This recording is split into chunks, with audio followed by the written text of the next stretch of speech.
Now, I wonder what you would answer to this question. If you're looking for someone to do some work on your house, do you tend to ask people for recommendations? I'll do a variety of things. So I will look online, but also quite often I'll put something out there and just ask people if they know of anyone who can help, because often it helps me a lot to know that someone is trustworthy and that a friend has used a particular person and that they're reliable and will turn up. Now, if that's the way I feel about my house, how would I feel about finding a therapist? It's one thing, maybe having the outside of your house painted. Maybe some things could go wrong, and yes, it is a big investment, but it's not quite as important as my mental health. So I think that actually getting recommendations for therapy is something that a lot of people would value. And yet, as therapists, what do we expect people to do? We think, and what we expect them to do is to search around, to find us on a counselling directory website and choose us from the few words that we say on that particular profile. And people obviously do choose us for those reasons, but it is a big ask. There's so many people who don't know how to go about finding a therapist. And I get asked this on a regular basis. How can I go about finding a therapist? And we just make this assumption that people are going to go to Google and write in counsellor in Essex, for example. But people often don't want to do that because you're talking about a complete random person that you might find on the internet. And a lot of people don't have that trust of the internet that they would necessarily trust an online profile. And yet, for so many of us, this is the way we do our marketing. We put ourselves on Psychology Today, on BACP Find a Therapist, on Counselling Directory. And when we don't get clients, we wonder what's wrong with us.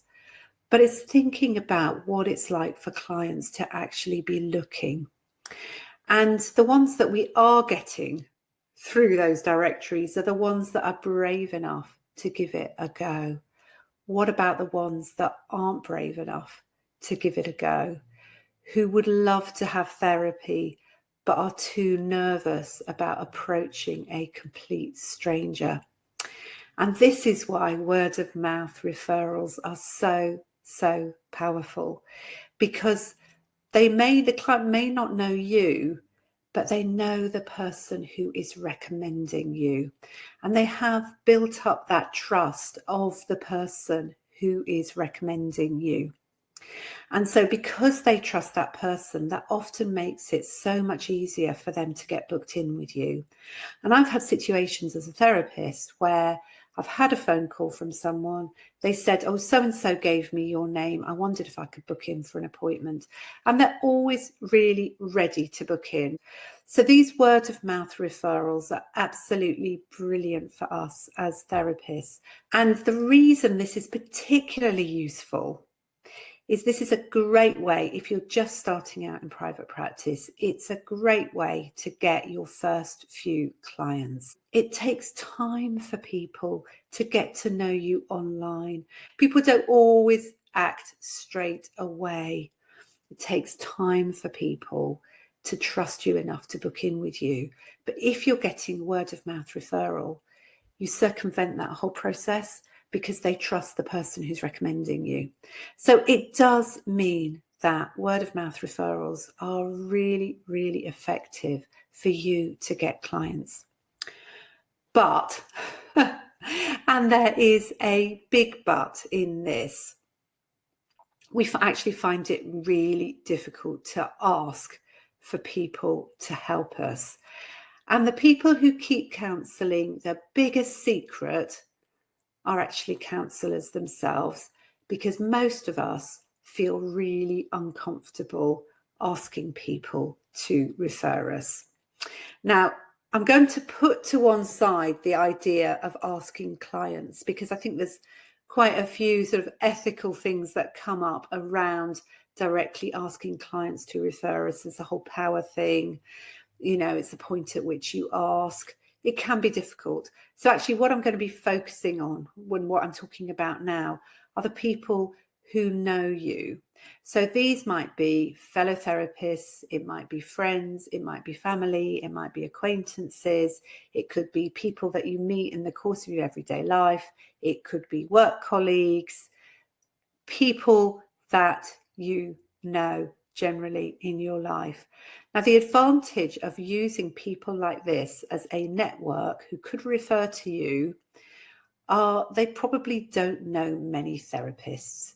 You've got a hinterland of people who will only recommend you because they only know you. But what do? We don't say anything to people.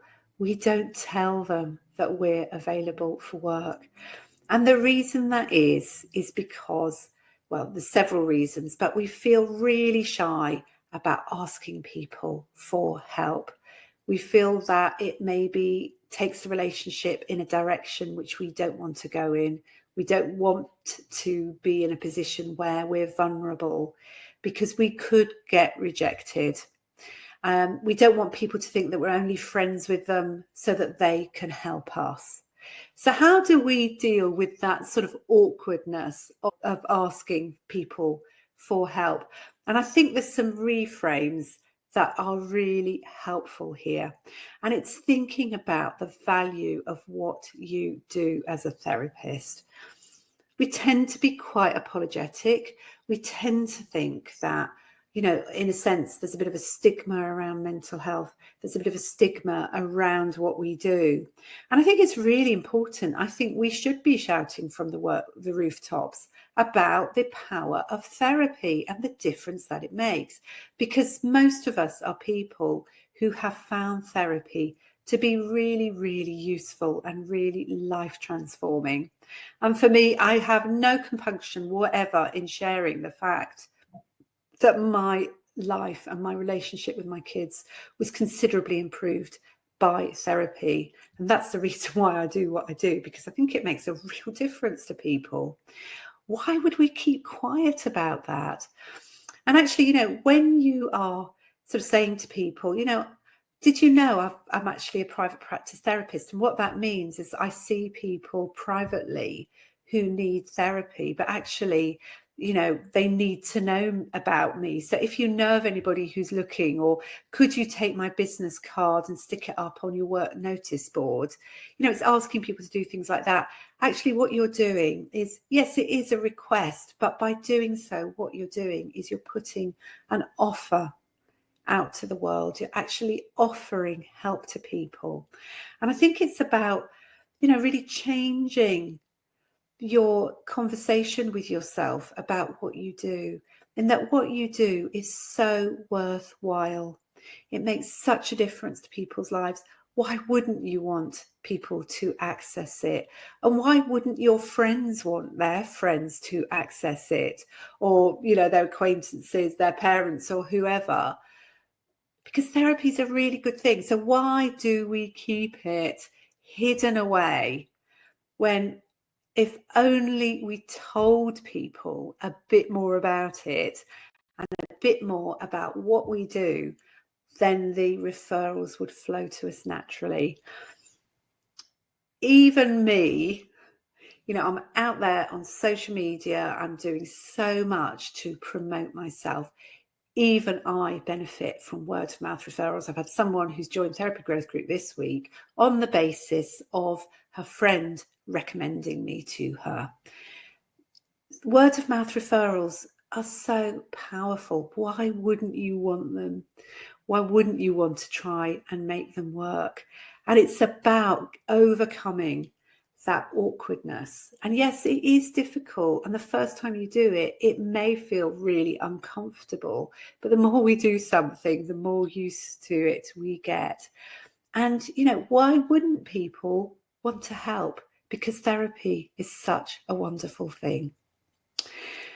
This is what I'm working with members of Therapy Growth Group at the moment. I've introduced in Therapy Growth Group a 12 action step program, which is taking an action each week. And this is one of the actions that people are taking this week, which is approaching people they know, just to let them know about their practice and just seeing if they could pass their details on. It's something that can really help to grow your practice. And this is why I'm encouraging members of Therapy Growth Group to do it, because long-term word of mouth referrals can really be the engine of your private practice inquiries. Social media and planning your social media so that it's a success in 2025. Bye for now.